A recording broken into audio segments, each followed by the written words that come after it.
Nah, guys, kembali lagi di channel Aprisitorus, di mana channel ini akan memberikan diri kamu suatu informasi baik dari pekerjaan, asmara, keuangan, serta kehidupan diri kamu secara general. Sebelum saya memberikan suatu informasi dari berbagai aspek yang barusan saya katakan tadi, saya juga mengingatkan kepada teman-teman, informasi yang saya berikan terhadap diri kamu bukan suatu acuan untuk kamu ambil dan untuk kamu terima. Saya hanya bisa memberikan diri kamu suatu informasi berdasarkan kartu yang saya pegang ini.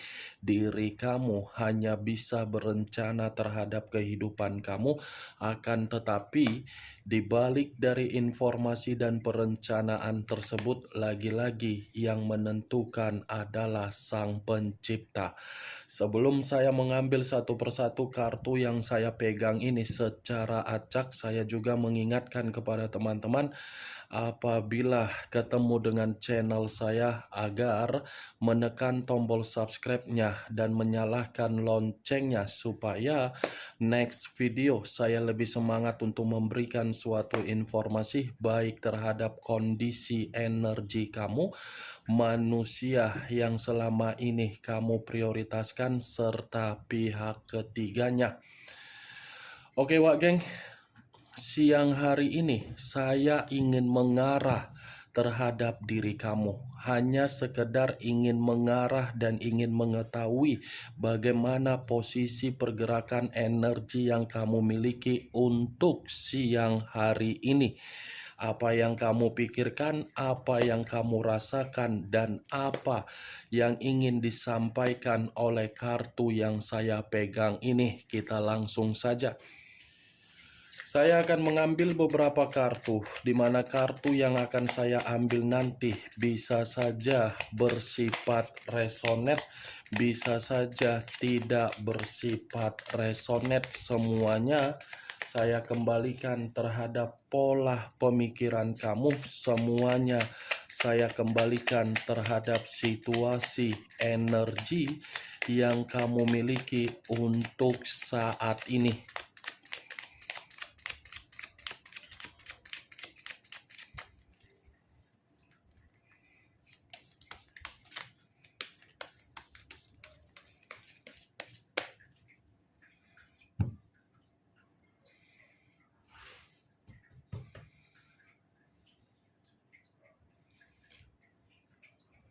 Muncul kartu ini. Sekali lagi saya mengatakan muncul kartu yang saya pegang ini. Di mana kemunculan kartu yang saya pegang ini seperti memberikan suatu isyarat atau gambaran yang dimana gambaran tersebut masih berasal dari situasi pemikiran kamu. Situasi pemikiran yang bisa saja untuk siang hari ini saya mengategorikannya benar-benar masih belum bersifat jernih. Jangankan jernih, untuk memiliki keseimbangan saja saya rasa belum ada. Kondisi pemikiran kamu ini masih menyimpan berbagai konflik. Kondisi pemikiran kamu ini masih dihadapkan terhadap berbagai situasi yang membuat diri kamu sangat runtuh, di mana keruntuhan yang kamu terima itu mungkin dari situasi perjalanan komitmen kamu, keuangan kamu, pekerjaan kamu, ataupun bisnis dan yang lain. Karena ketika saya mengangkat kartu ini, seakan-akan kamu itu benar-benar sangat lelah, sangat jenuh, dan sangat membosankan terhadap situasi yang sedang kamu jalankan. Apalagi kalau berbicara mengenai identitas dan status yang kamu pikul dan yang kamu berikan di dalam kondisi pemikiran kamu. Kalau kartu ini saya arahkan di dalam situasi batin kamu, saya rasa batin kamu ini masih bersifat bersedih, masih bersifat ada ingin meluapkan amarah atau kesensitifan, yang dimana amarah dan kesensitifan tersebut seakan-akan apa yang selama ini kamu imajinasikan di dalam kondisi batin kamu, ternyata imajinasi tersebut tidak sesuai dengan kenyataan yang kamu jalankan. Kalau kartu ini saya arahkan ketika manusia tersebut bersama dengan diri kamu di masa lalu, saya masih akan tetap mengatakan manusia itu adalah manusia yang memiliki karakter yang begitu sangat plin-plan. Bukan hanya plin-plan, tetapi manusia itu seakan-akan membiarkan berbagai orang untuk ikut campur di dalam kondisi komitmen kamu di masa lalu ataupun untuk saat ini, apalagi dari pihak keluarganya. Bisa saja perjalanan komitmen yang selama ini kamu lakukan itu perjalanan komitmen yang sama-sama tidak ada yang menyetujui, tetapi diri kamu bersikeras untuk menjalankan komitmen tersebut. Ketika diri kamu bersikeras untuk menjalankan komitmen tersebut, lagi-lagi komitmen itu memberikan diri kamu identitas atau status di luar dari ekspektasi kamu. Muncul kartu Five of Pentacles, terdiri dari 5 koin. Kalau saya mencoba untuk menarik dari satu koin, saya rasa satu koin yang saya tarik ini ada pengaruhnya di dalam kondisi kesehatan kamu dan ada pengaruhnya di dalam kondisi keuangan kamu ataupun pekerjaan kamu, di mana kesehatan, keuangan, dan pekerjaan saya hanya bisa mengatakan sepertinya sedang terganggu. Karena kondisi keuangan kamu ini kondisi menderita karena memang situasi tersebut diawali dan diberikan dari perjalanan komitmen kamu. Kalaupun saya mengatakan kondisi kesehatan kamu terganggu karena memang diri kamu ini masih memikirkan manusia tersebut, kenapa manusia itu pergi dari diri kamu dan kenapa manusia itu mengkhianati diri kamu. Karena pemikiran kamu ini seakan-akan tersinkron untuk membuat kondisi kesehatan kamu berantakan. Kamu bisa melihat sendiri bagaimana posisi gambar di dalam kartu yang saya angkat ini. Muncul kartu Queen of Wands, raja atau ratu yang memegang satu tongkat. Kalau saya mencoba untuk menarik kata tongkat, tongkat ini lagi-lagi seperti mengatakan situasi kamu memang lagi penuh dengan beban atau mental yang sedang terganggu. Tetapi walaupun saya mengatakan kondisi kamu penuh dengan beban atau mental, yang lebih memahami dan lebih mengerti adalah diri kamu, bukan saya. Saya hanya sekedar memprediksikan. Yang membenarkan atau tidak membenarkan adalah diri kamu.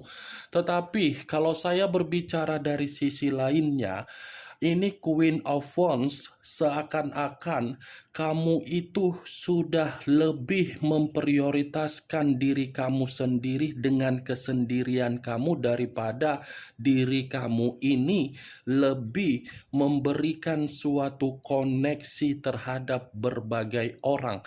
Dalam arti apa?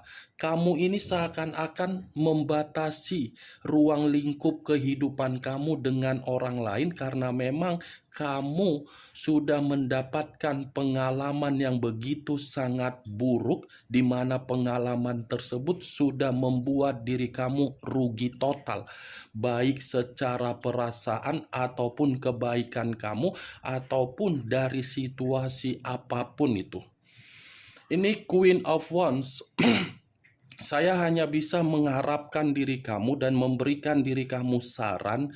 Pengalaman yang sudah kamu dapatkan, jadikan pengalaman tersebut agar diri kamu ini memiliki suatu keyakinan terhadap diri sendiri, dan kamu lebih memperhatikan mana yang seharusnya kamu prioritaskan dan mana yang seharusnya tidak kamu prioritaskan. Karena ketika kamu mengetahui mana yang kamu prioritaskan dan kamu tahu mana yang tidak kamu prioritaskan, kamu akan paham di mana kualitas dan kuantitas yang kamu miliki. Muncul kartu The Tower. Unsur tanah berlambangkan 3 zodiak: Capricorn, Taurus, dan Virgo. Kalau saya mencoba untuk mengesampingkan ketiga zodiak yang barusan saya katakan, keluarnya kartu The Tower ini seperti mengatakan kondisi kamu, kondisi yang sedang memperbaiki ketidakstabilan kamu. Ya, ibaratnya kamu ini memang lagi hancur, sedang berusaha untuk bangkit dari kehancuran, sedang berusaha untuk membangun satu pondasi, di mana pondasi tersebut karena memang diri kamu sudah menerima yang namanya situasi yang begitu sangat runtuh. Bukan hanya runtuh, tetapi kamu ini pun seperti menerima yang namanya malapetaka. Malapetaka dalam arti apa? Ketika diri kamu mengikat satu komitmen terhadap orang yang selama ini kamu banggakan, ternyata ikatan komitmen itu hanya menitik beratkan diri kamu untuk menerima keterpurukan, tetapi orang yang kamu ikat seakan-akan sudah memperoleh yang namanya sisi keberuntungan. Saya mengerti dan saya paham ketika kamu masih ada hubungan atau koneksi terhadap manusia tersebut, walaupun manusia itu sudah membuat diri kamu terpuruk, hancur, dan menerima malapetaka. Saya ini melihat diri kamu yang menunda yang namanya perpisahan. Saya tidak menyalahkan kalau memang diri kamu dulu menunda, tetapi apa yang kamu tunda mungkin memiliki faktor. Ada faktor yang mengharuskan diri kamu untuk menunda, tetapi semakin lama diri kamu menunda situasi tersebut, semakin tersiksa kondisi batin kamu. Acuan saya dari keluarnya kartu The Tower ini, Wak Geng, kalau memang diri kamu sedang berusaha untuk membangun satu pondasi, buat pondasi yang kamu buat itu agar diri kamu lebih termotivasi dan memiliki keyakinan dan kepercayaan bahwasannya bentuk penderitaan secara keuangan atau asmara kamu bisa membuat diri kamu lepas dari konflik yang ada di dalam energi kamu. Muncul kartu Knight of Cups. Pangeran atau prajurit yang memegang satu cawan. Kalau saya mencoba untuk menarik kata cawan, cawan ini lagi-lagi akan mengatakan dan berbicara terhadap diri kamu. Dalam waktu dekat ada sepertinya suatu ide atau peluang atau banjir tawaran yang akan kamu terima. Ini giliran kamu sepertinya dalam waktu dekat menerima sesuatu hal yang selama ini kamu inginkan akan terjadi terhadap diri kamu. Kemungkinan besar kartu Knight of Cups ini ada 2 hal yang ingin saya sampaikan terhadap diri kamu. Energi baru akan datang dan ada kemurnian atau peluang yang akan kamu terima. Muncul kartu The Magician. The Magician yang selama ini saya ucapkan sebagai kartu pesulap, tetapi kalau saya mengatakan pesulap, ini ada kaitannya di dalam komitmen yang selama ini kamu jalankan. Kenapa saya mengatakan hal tersebut? Komitmen kamu itu bukan komitmen yang bersifat murni, murni secara perasaan sama-sama memberikan ketulusan, tetapi bersifat apa? Eksperimen dan resiko. Kamu hanya menerima pola pemikiran yang begitu sangat picik, sangat licik yang diberikan oleh orang yang kamu prioritaskan sendiri. Seakan-akan kamu itu hanya dianggap sebagai boneka yang dimana diri kamu ini siap untuk dipermainkan dan siap untuk tidak dipermainkan, harus selalu standby. Bayangkan saja pesulap, Wak Geng. Berarti diri kamu kan bahan eksperimen. Ketika dia bosan terhadap diri kamu, dia pergi meninggalkan diri kamu. Ketika diri dia merasa bosan dari perjalanan yang dia lakukan demi kenikmatan untuk menghabiskan kondisi kestabilan keuangan dia, dia datang kembali terhadap diri kamu. Ya, ibaratnya manusia itu memperlakukan diri kamu seperti boneka. Muncul kartu Page of Pentacles. Lagi-lagi yang keluar adalah kartu koin. Koin yang mengarah terhadap kondisi keuangan dan kondisi karakter kamu di masa lalu ketika bersama dengan manusia tersebut. Kenapa saya mengatakan karakter kamu? Karena yang saya lihat, kamu ini terlalu boros untuk mempergunakan keuangan kamu. Kamu tidak memperdulikan bagaimana situasi keuangan kamu, yang peduli kamu hanya perasaan. Yang penting Kak, orang yang saya prioritaskan tidak merasa hidup miskin. Yang penting Kak, orang yang saya prioritaskan bisa menerima berbagai apa yang dia minta. Boleh memang berpikiran seperti itu. Tetapi situasi yang sedang kamu rasakan untuk saat ini apa? Apa yang kamu dapatkan? Hah? Kemiskinan kan? Kemiskinan yang kamu dapatkan kan? Itu yang harus kamu katakan. Itu yang harus kamu ucapkan. Boleh, Mbak Geng. Tidak salah memang memberi apa yang diminta oleh pasangan. Tetapi lagi-lagi, kalau kita selalu memberi apa yang diminta oleh pasangan, berarti status kita itu bukan sebagai pasangan untuk dihargai, tetapi sebagai pasangan untuk dijadikan sebagai ATM berjalan. Kapan dia terpuruk, tiba-tiba menghubungi diri kamu, berkomunikasian terhadap diri kamu, cair duit. Begitu cair duit, menghilang sejenak, muncul lagi hanya untuk duit, pergi lagi. Itu kan selama ini yang kamu dapatkan dari manusia itu. Ketika diri kamu merasa terpuruk, ketika diri kamu menginginkan suatu kondisi agar diri kamu ini saling bisa bertukar pikiran, kemana manusia itu? Kemana manusia itu ketika kamu membutuhkan manusia itu untuk bertukar pikiran? Kamu ditinggalkan kan? Itu dia. Ini kartu kemiskinan. Membawa satu koin sambil menangis. Koin yang dibawa ini seakan-akan tidak tahu harus bagaimana untuk mengembalikan agar bisa seperti di masa lalu. Itu yang saya lihat, Wak Geng.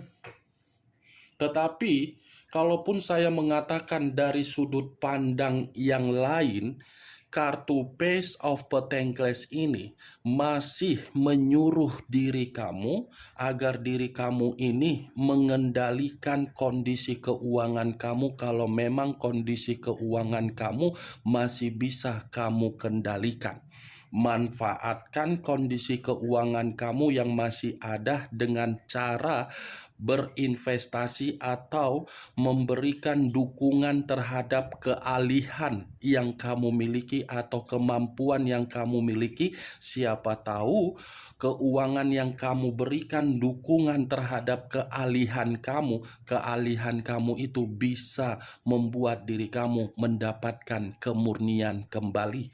Kalau saya berbicara dari sisi lainnya juga, kartu Page of Pentacles ini ada kaitannya terhadap kemunculan kartu Queen of Wands. Yang saya katakan, kamu yakin terhadap kondisi kepercayaan diri kamu sendiri. Kepercayaan kamu itu harus memiliki sikap yang optimis dan ambisius. Karena sikap optimis dan ambisius kamu itu tidak percuma yang akan kamu terima.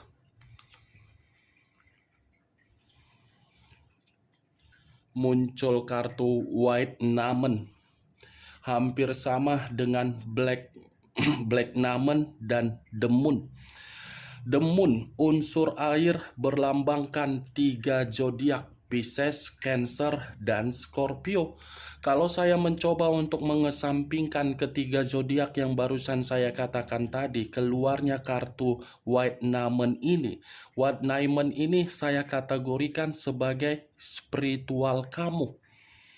Spiritual yang lebih mendominasi untuk mengatakan, koneksikan dan selalu berdoa atau beribadah. Karena apa yang kamu koneksikan secara spiritual kamu, itu pun akan diberikan oleh Sang Pencipta terhadap diri kamu berupa jawaban sesuai dengan keinginan kamu.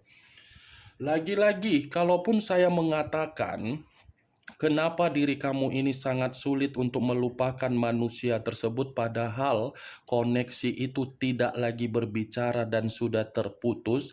Bisa saja ada permainan yang dia lakukan dengan unsur kesengajaan, di mana kesengajaan tersebut untuk mengganggu diri kamu agar diri kamu ini masih tidak stabil dengan pembawaan energi kamu. Tetapi kalaupun saya mengatakan di luar dari permainan manusia tersebut, keluarnya White Diamond ini bisa saja mengatakan ada seseorang yang masih bersifat iri terhadap diri kamu, yang ingin menjatuhkan kamu, yang ingin membuat diri kamu ini terpuruk, yang ingin membuat diri kamu ini merasa seperti orang yang memiliki pemikiran bercabang dan pemikiran yang stuck untuk buntu. Ini yang saya lihat, Wak Geng. Atau mungkin sudah terjadi terhadap diri kamu baru-baru ini. Kamu tidak bisa menganalisa secara pemikiran kamu untuk logika, tetapi tubuh kamu sudah merasakan ada keanehan, atau mungkin dari situasi bisnis kamu atau penjualan aset kamu yang seakan-akan sudah saling berkomunikasi, tetapi hasilnya tidak ada yang terbaik. Muncul kartu Ten of Swords, terdiri dari 10 pedang. Kalau saya mencoba untuk menarik satu pedang dari ke-10 pedang yang barusan saya katakan, satu pedang yang saya tarik ini seperti memberikan suatu gambaran ternyata penderitaan secara keuangan kamu terjadi karena memang kamu yang dikhianatan. Ini kartu pengkhianatan. Pengkhianatan yang dilakukan dari perjalanan komitmen kamu seakan-akan sampai saat ini belum tentu bisa kamu lupakan. Karena memang pengkhianatan itu sudah membuat diri kamu merasa sangat hancur. Karena memang pengkhianatan yang kamu terima seakan-akan membuat diri kamu ini mendapatkan berbagai penolakan dari kehidupan sosial kamu, yang dimana kehidupan sosial kamu pun malu untuk kamu jalankan karena memang aib yang kamu terima sudah begitu sangat luar biasa. Hancur, titik terendah, penolakan, perubahan yang secara mendadak, penderitaan, semua komplit di dalam kartu ini. Muncul kartu The Hangman. Posisi seseorang yang diikat tetapi posisinya terbalik, kepala di bawah, kaki di atas. Kalau saya mencoba menarik kata kepala di bawah ini mengategorikan perjuangan dan pengorbanan kamu, harga diri kamu, dan kesabaran kamu. Tetapi semuanya seakan-akan hanya bisa kamu lakukan tetapi tidak kamu dapatkan feedback yang terbaik dari tindakan tersebut. Feedback yang kamu dapatkan apa? Hancur, menderita, miskin. Manusia itu memberikan kamu asmara baru serta pengkhianatan. Harga diri kamu seakan-akan menempatkan dalam posisi untuk menginjak-injak kamu. Ya, bagaimana mungkin posisi kamu bisa posisi yang sesuai dengan imajinasi kamu, sementara orang yang kamu prioritaskan keras kepala, arogan, egois, dan ingin menang sendiri. Muncul kartu The Devil. Unsur tanah berlambangkan 3 zodiak, Capricorn, Taurus, dan Virgo. Kalau saya mencoba menarik atau mengesampingkan ketiga zodiak tersebut, saya rasa diri kamu ini memang sudah salah menempatkan posisi kamu di dalam situasi apapun. Baik secara perasaan di dalam komitmen kamu salah menempatkan posisi kamu, di mana kesalahan kamu hanya dianggap sebagai gairah, pelampiasan, nafsu, dan obsesi saja. Manusia itu hanya memandang diri kamu apa yang dia lihat, bukan memandang dari apa yang kamu lakukan berdasarkan ketulusan kamu, kejujuran kamu, pengorbanan kamu, dan perjuangan kamu. Kalau dia melihat dan memandang situasi tindakan kamu, tidak mungkin dia menempatkan komitmen kamu itu dalam komitmen yang tidak sehat. Tidak sehat dalam arti apa? Resiko atau beban. Ini kartu iblis. Iblis yang kamu rawat di dalam komitmen kamu, sehingga apa yang kamu rawat hanya menganggap diri kamu sebagai budak untuk pelampiasan secara ranjang, keuangan, dan yang lain. Ini yang saya lihat, Wak Geng. Tetapi ya kembali apa yang saya katakan tadi, saya hanya sekedar memprediksikan. Bukan berarti perkataan yang saya ucapkan tadi sebagai acuan, karena yang lebih memahami situasi yang kamu rasakan adalah diri kamu. Dan kemunculan kartu The Devil ini sebagai kartu terakhir yang saya katakan, sebagai kartu kesimpulan yang saya katakan terhadap diri kamu. Bagaimana, Wak Geng, dari apa yang saya katakan tadi? Apakah bisa masuk secara logika kamu atau tidak? Ya, kalau menurut diri kamu bisa masuk secara logika kamu, silakan angkat. Tetapi kalau menurut diri kamu tidak bisa masuk secara logika kamu, ya tidak usah kamu angkat. Anggap saja apa yang saya katakan tadi sebagai gibahan yang tidak berfaedah, gibahan yang tidak berkualitas. Setidaknya kamu mengetahui isi dari kartu yang saya pegang ini. Isi dari kartu ini masih mengatakan dari kondisi komitmen kamu. Tetapi yang menjadi acuan saya bukan hal tersebut, tetapi dari The Magician, Queen of Wands, Knight of Cups. 3 kartu ini. Ada tawaran, ada peluang, ada kemurnian, ada kebangkitan asal diri kamu memiliki kepercayaan dari potensi dan kemampuan yang kamu miliki. Unsur tanah yang lebih mendominasi The Devil, Capricorn, Taurus, dan Virgo. Kamu tinggal menentukan di mana unsur kamu, di mana unsur manusia yang kamu prioritaskan, di mana unsur pihak ketiganya. Oke Wak Geng, hanya itu yang bisa saya berikan informasinya terhadap diri kamu. Sekali lagi saya tidak memberikan diri kamu suatu bentuk sugesti, agar sugesti tersebut bermain di dalam pemikiran kamu. Yang positif ambil, yang negatif buang. Sekian dulu informasinya. Salam kartu tarot, salam zodiak.